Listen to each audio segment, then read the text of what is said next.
Hi everybody and welcome to Get Indie Gaming and to our rundown of the highest scoring indie games that came out in March, as ranked and rated by the industry folks and aggregated via Metacritic. As per our usual caveats for this series, scores are correct at the time this video airs. For games on multiple platforms, we'll take the highest score as our measure, and we're also leaving out any ports of games already out on other systems. As always, if you like this video, please press on that thumbs up button and be sure to subscribe and hit that notification bell to stay fully up to date with all things indie gaming.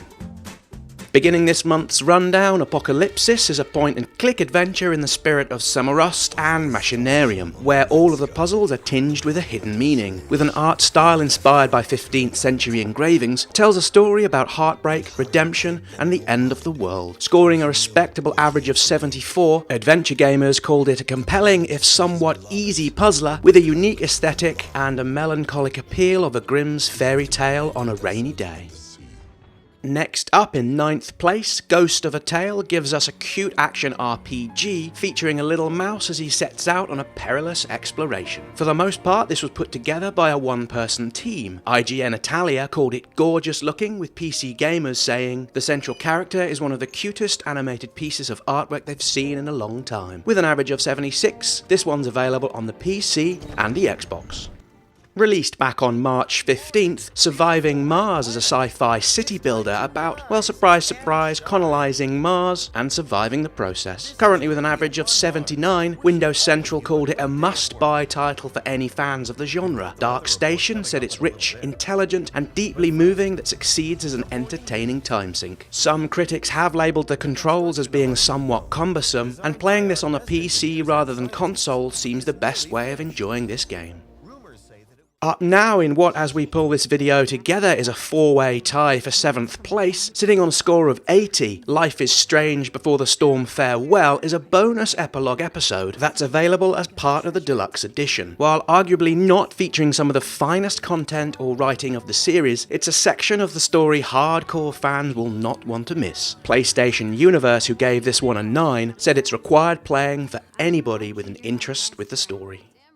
Another indie from March with a score of 80, Pit People is a fast-moving, turn-based single-player and co-op adventure where you quest, explore, find loot and customise your warriors. We missed this one from our March Want to Watch video, and since its early launch, we've played countless hours of it on the couch in co-op mode. IGN Spain hailed this as one of the standout surprises of the year so far. Windows Central called it a great strategy game that's best played with others. If we had one grumble, well, the crude jokes found throughout can sometimes become grating, although it doesn't detract, for us at least, from the overall offering.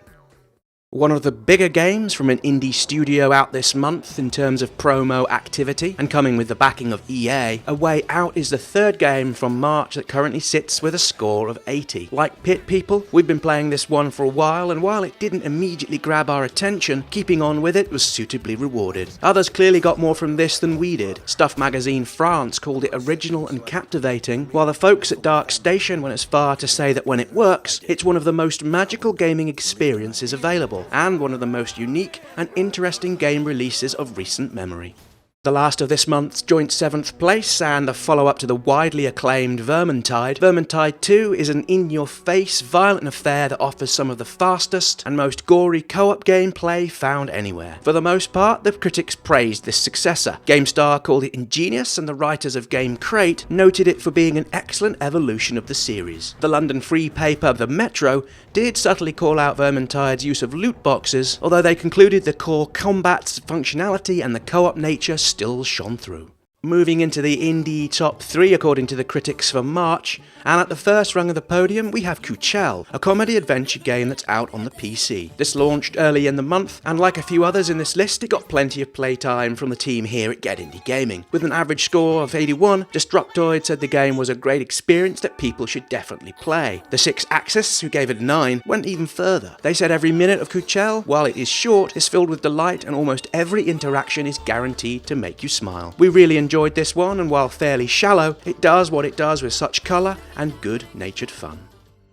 At number 2, and with a score of 82, The Council Episode 1 was another game from March that didn't make it onto our radar. From the team at Big Bad Wolf, it offers a refreshing new take on the traditional narrative adventure, where your choices and character growth directly impact how the story unfolds. On the story side, well, it's pieced together nicely in a classical murder mystery style. It's well written and wrapped together with a subtle tale of intrigue. While at times the graphics could do with perhaps some tidying up here and there, this first episode in a series of 5 has gotten things off to a fine start.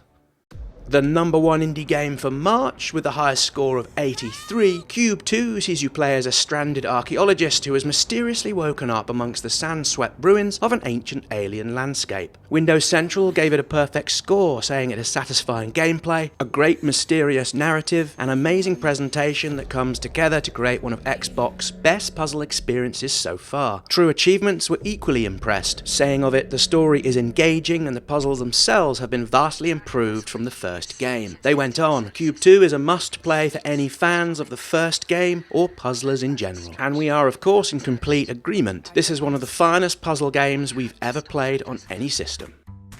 And with Cube 2 at the number 1 slot, that's all we've got time for here today. Please let us know your thoughts in the usual places, and many thanks for watching. We look forward to welcoming you here again soon for more indie game videos.